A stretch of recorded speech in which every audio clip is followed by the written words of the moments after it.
बेटी को विदा क्या कर देते हैं, माँ भाई तो आंख मूंद लेते हैं। पर मैं सोचती थी मेरा परिवार इन बातों से ऊपर सोचता है और वो हर मुश्किल में मेरे साथ रहेगा। पर नहीं, लगता है मेरी वो सोच ही गलत थी। अब देखो, मेरी माँ आराम से वहां बेटे बहू का सुख ले रही है। कभी ये नहीं सोचती कि हो सकता है उसका थोड़ा वक्त उसकी बेटी के भी काम आ सकता है। मुझसे तो अच्छी तुम्हारी माँ है श्रुति। कम से कम 2-4 दिन के लिए जब माँ कहीं घूमने जाती है तो तुम्हारी माँ तुम्हारी मदद के लिए आ जाती है। रेखा अपनी भाभी श्रुति से फोन पर कहती है। श्रुति बोली, क्या बात है दीदी, आज आपका मूड बहुत उखड़ा उखड़ा है और आप मम्मी जी से बहुत नाराज लग रही है। सच कहूं तो मेरी माँ से ज्यादा मुझे मम्मी जी पर भरोसा रहता है। मेरी माँ तो 4 दिन के लिए मेरे पास आती है और 2 दिन में ही ऊब कर वापस जाना चाहती है। मम्मी जी ना होती तो ना जाने मैं इस घर को और अपनी जिम्मेदारियों को कैसे संभालती। एक बात कहूं दीदी, अब मम्मी जी से उतना काम हो भी नहीं पाता है। बस अपने नित्य काम करके पूजा पाठ कर लेती हैं, यही बहुत है। और कितने दिन काम करेंगी वो। अब तो उनके आराम करने का समय आया है। वैसे आप उनसे नाराज क्यों हैं, ये तो बताया ही नहीं आपने।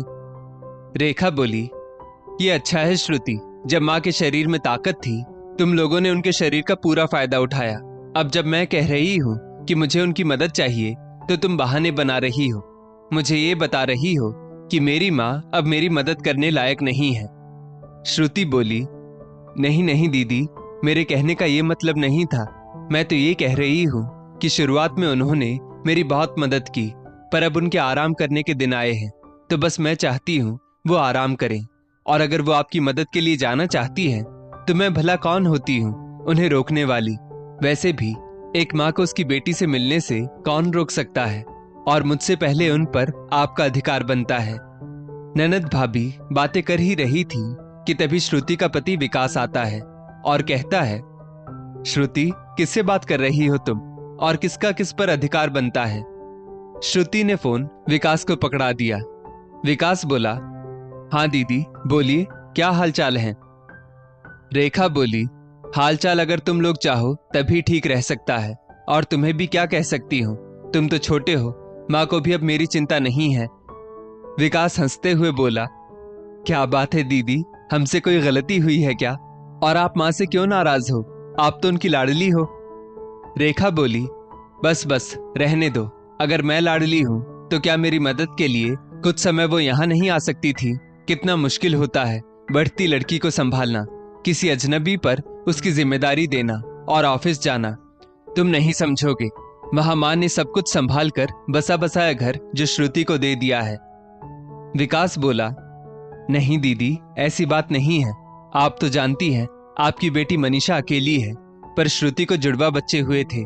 सोचिए उन दोनों को एक साथ संभालने में कितनी दिक्कत होती थी, पर फिर भी श्रुति माँ के आराम का हमेशा ख्याल रखती थी, और अभी भी मुझसे ज्यादा वो बच्चों को अकेले ही संभालती है।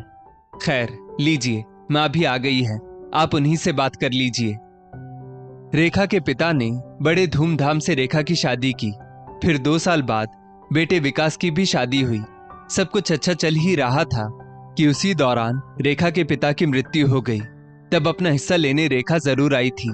फिर उसके बाद उसे मायके के लिए वक्त नहीं मिलता था। कुछ वक्त बाद रेखा जब माँ बनने वाली थी तो उसने अपनी माँ सुनंदा जी को अपने पास बुलाया, और माँ होने के नाते सुनंदा जी ने अपना हर फर्ज निभाया। समय बीता, रेखा ने बेटी मनीषा को जन्म दिया। फिर करीब 8 महीने तक सुनंदा जी ने वहीं रहकर बच्ची को संभाला था। उसके बाद वापस बेटे बहू के पास आ गई, क्योंकि इधर उनकी बहू श्रुति भी मां बनने वाली थी। अब सबके बच्चे बड़े हो रहे हैं तो सुनंदा जी भी बेटे बहू के पास आराम से रह रही हैं। पर आज ऐसे कैसे अचानक से रेखा को अपनी मां की जरूरत महसूस हुई। सुनंदा जी बोली, हाँ रेखा बेटा, कैसी हो, मनीषा कैसी है, अब तो वो भी बहुत बड़ी हो गई होगी। इस बार गर्मी की छुट्टियों में तुम लोग यहाँ क्यों नहीं आ जाते, पिछली बार भी तुम यहाँ नहीं आई थी। रेखा बोली, माँ अगर आपको मुझसे और मनीषा से मिलने की इतनी ही इच्छा होती है तो आप कभी दिल्ली क्यों नहीं आती हैं? आपको तो बस अपने बेटे बहू और पोता पोती से ही मतलब है। सुनंदा जी हंसकर बोली, ऐसा नहीं है बेटा, माँ के लिए तो उसके सभी बच्चे एक समान होते हैं। पर क्या बात है, तुम इतनी परेशान क्यों हो? रेखा बोली, माँ, मुझे 1 हफ्ते के लिए ऑफिस के काम से बाहर जाना है और आप अपने दामाद को तो जानती हैं, वो रात में बहुत लेट से घर आते हैं। फिर ऐसे में मैं मनीषा को आया के भरोसे कैसे छोड़कर जा सकती हूँ? अब मनीषा बड़ी हो रही है, अगर आप कुछ समय के लिए यहाँ आकर रहती तो मेरी मदद हो जाती। सुनंदा जी ने बेटे बहू की तरफ देखा तो श्रुति ने धीरे से कहा, मम्मी जी, आप यहाँ की चिंता मत कीजिए। अगर आपकी जाने की इच्छा है तो आप दीदी के पास हो आइए। सुनंदा जी एक पल को रुकी और बोली, ठीक है रेखा, मैं कुछ रोज के लिए वहां आ जाऊंगी। रेखा खुश हो गई और कुछ रोज बाद सुनंदा जी अपनी बेटी के पास चली गई। 1-2 दिन तो सब कुछ ठीक रहा, लेकिन फिर रेखा सुनंदा जी पर घर की पूरी जिम्मेदारी छोड़कर ऑफिस के काम से बाहर चली गई। पर यहाँ के हालात देखकर सुनंदा जी हैरान थी। अभी मनीषा मुश्किल से 12 साल की हुई थी, पर वो किसी का कहना नहीं मानती थी। उसे कुछ समझाने पर वो कहती, नानी, आप तो बूढ़ी हो चुकी हैं, आपको ये सब बातें समझ नहीं आएंगी, आप बस अपने काम से मतलब रखिए। सुनंदा जी के बच्चों ने आज तक कभी उनसे ऊंची आवाज में बात नहीं की थी, और आज उनकी नातिन, जिसे उन्होंने अपने हाथों से पाला था, वो उनसे बदतमीजी से बात कर रही थी। फिर भी उन्होंने बच्चा समझकर उसकी बातों को नजरअंदाज किया। करीब 1 हफ्ते का कहकर 15 दिन बाद रेखा घूम फिरकर वापस लौटी। वो घर आते ही बोली, माँ, 1 हफ्ते बाद काम तो खत्म हो गया था, पर ऑफिस वालों ने घूमने का प्रोग्राम बना लिया। अच्छा हुआ आप यहाँ हैं, इसीलिए मैं घूम कर आ गई, वरना मुझे कहाँ मौका मिलता है। सुनंदा जी बोली, रेखा, तुमने मनीषा की परवरिश में लगता है बहुत ढिलाई कर दी है। वो रात के 11 बजे तक फोन पर बातें करती है, घर का खाना नहीं खाती है, बाहर से खाना ऑर्डर करती है। ये सब स्वास्थ्य के लिए अच्छा नहीं है बेटा। रेखा बोली, क्या माँ घर में आई नहीं कि आप शिकायत की टोकरी लेकर बैठ गई? उधर से मनीषा आई और बोली, मम्मी, आप तो कहती थी कि आपकी माँ बहुत एडवांस है, पर ये तो बहुत पुराने ख्यालों की है। इससे अच्छा तो वो आया थी जो खाना खाकर चुपचाप टीवी देखती रहती थी, पर ये तो बहुत टोकती है। ना जाने मामा मामी और शुभम श्वेता इनको बर्दाश्त कैसे करते हैं। अगर इनका काम यहाँ खत्म हो गया हो तो इनको वापस भेज दीजिए। रेखा झट से बोली, मनीषा, नानी से ऐसे बात नहीं करते हैं, चलो जाओ अपने कमरे में। माँ, आप इसकी बातों पर ध्यान मत दो, बच्ची है अभी, मैंने इसे अकेले ही पाला है और घर में अकेले रहती है तो थोड़ी चिड़चिड़ी हो गई है। माँ, बड़ी जोरों की भूख लगी है, खाना गर्म कर दो, तब तक मैं कपड़े बदल कर आती हूँ। जैसे ही सब खाने की टेबल पर बैठे, रेखा बोली, माँ, सच में आप बूढ़ी हो गई हैं, आपके हाथ में अब वो स्वाद नहीं रहा, कितना फीका खाना बना है। मनीषा, तुम मेरे लिए एक पिज्जा ऑर्डर कर दो। माँ, ये खाना आप ही खा लीजिए और बच जाए तो फ्रिज में रख दीजिएगा, कल खा लीजिएगा। इतना कहकर रेखा और मनीषा अपना अपना फोन लेकर अपने कमरे में चली गई। बेचारी सुनंदा जी की आंखें भर आई कि लोग कहते हैं माँ का दर्द एक बेटी ही समझ सकती है, पर यहाँ तो बुढ़ापे में भी माँ बेटी और नातिन की परेशानी समझने की कोशिश में लगी है, पर उन्हें बूढ़ी नानी और माँ का कोई ख्याल नहीं है। समय बीतता गया। जो सुनंदा जी वहां अपने घर में मुस्कुराते थकती नहीं थी, यहाँ एक कोने में अकेली समय काटती थी। एक दिन श्रुति का फोन आया। बहू की आवाज सुनते ही सुनंदा जी बच्चों की तरह फपक कर रोने लगी और बोली, श्रुति, अब यहाँ शायद किसी को भी मेरी जरूरत नहीं है, हो सके तो विकास को भेज दो, वो मुझे वापस ले जाए। श्रुति को एक पल नहीं लगा सब समझने में, और उसने तुरंत विकास को सारी जानकारी दी और अगले ही दिन विकास ने टिकट करवाई और पहुंच गया माँ को लेने। अचानक से विकास को देखकर रेखा बोली, क्या बात है, अभी तो मुश्किल से 3 महीने ही हुए हैं और तुम माँ को लेने भी आ गए।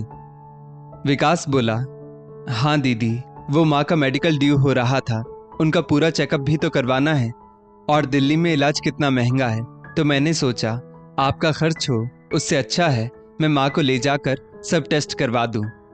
तभी मनीषा वहां आकर बोली, हाँ हाँ मामा जी, ले जाइए नानी को, वैसे भी यहाँ रहकर ये बस टेंशन ही देती है, किसी के कुछ काम तो आती नहीं। भांजी की बात सुनकर विकास हैरान था। विकास रेखा से बोला, दीदी, जीवन में पैसा ही सब कुछ नहीं होता है। जब मन में लालच आ जाता है तो हर रिश्ता बेमानी हो जाता है। आज आपकी बेटी आपकी माँ की इज्जत नहीं कर पा रही है, क्या भविष्य में वो आपकी इज्जत कर पाएगी? बेहतर होगा मैं माँ को ले जाऊं। जब आपकी इच्छा होगी माँ से मिलने की तो आप आ जाइएगा। उसी शाम विकास सुनंदा जी को वापस घर ले गया। घर जाकर सुनंदा जी ने चैन की सांस ली और पोते पोती के साथ खुशी खुशी रहने लगी। बेटी के घर पर सुनंदा जी के साथ जो व्यवहार हुआ था उसकी टीस कहीं ना कहीं उनके अंदर आज भी दर्द दे रही थी। एक रात अचानक सुनंदा जी की तबीयत खराब हुई और उनके शरीर का एक हिस्सा लकवे से ग्रसित हो गया। कुछ समय तो सब कुछ ठीक ठाक चलता रहा। इसी बीच श्रुति की तबीयत भी खराब हो रही थी। तो एक दिन विकास ने रेखा को फोन किया। दीदी, माँ की तबीयत बहुत खराब है, अगर आप कुछ दिन के लिए आ जाती तो अच्छा होता। रेखा बोली, क्या हुआ माँ को? विकास बोला, आप तो जानती हैं, बताया था ना आपको कि माँ के शरीर का एक हिस्सा अब काम नहीं करता है, वो बेड पर ही है। 1 महीने से बेचारी श्रुति दिन रात अकेले ही उनकी सेवा कर रही है, लेकिन उसकी भी तबीयत अब ठीक नहीं है। माँ अक्सर उस पर नाराज हो जाती हैं। आप आ जाती तो शायद माँ का गुस्सा थोड़ा कम हो जाता। ना जाने क्या हुआ है माँ को, पहले तो वो कभी ऐसा नहीं करती थी। वो आपकी बात मानती हैं तो। रेखा बोली, तुमने माँ को डॉक्टर को दिखाया क्यों नहीं?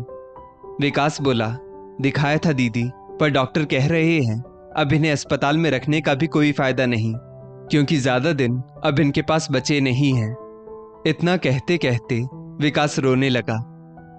रेखा बोली, तुझे तो पता है ना, मैं नौकरी करती हूँ, ऊपर से दिवाली का टाइम आ रहा है, बहुत काम होता है घर में और दफ्तर में भी छुट्टी नहीं मिलती।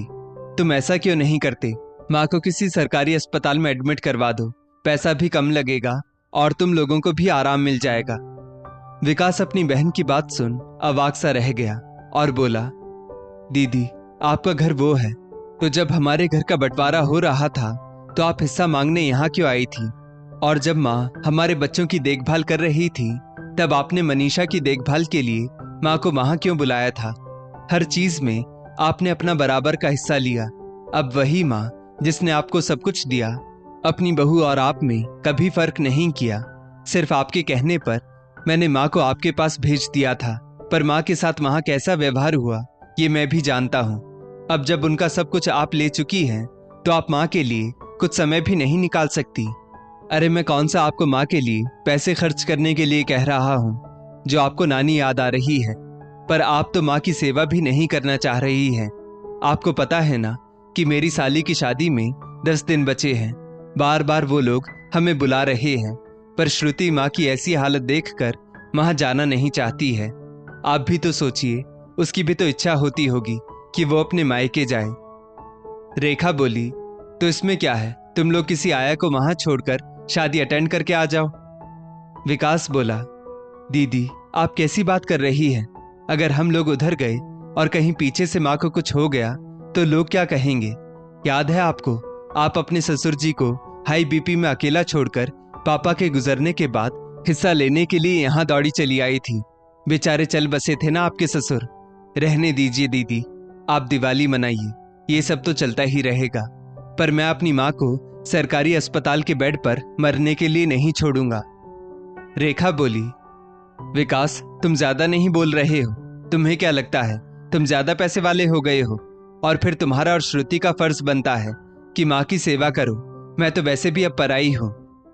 विकास बोला, ठीक है दीदी, अब जब आप खुद कह रही हैं कि आप पराई हैं तो इतना याद रखिएगा कि इस घर में अब आपके लिए कोई जगह नहीं है।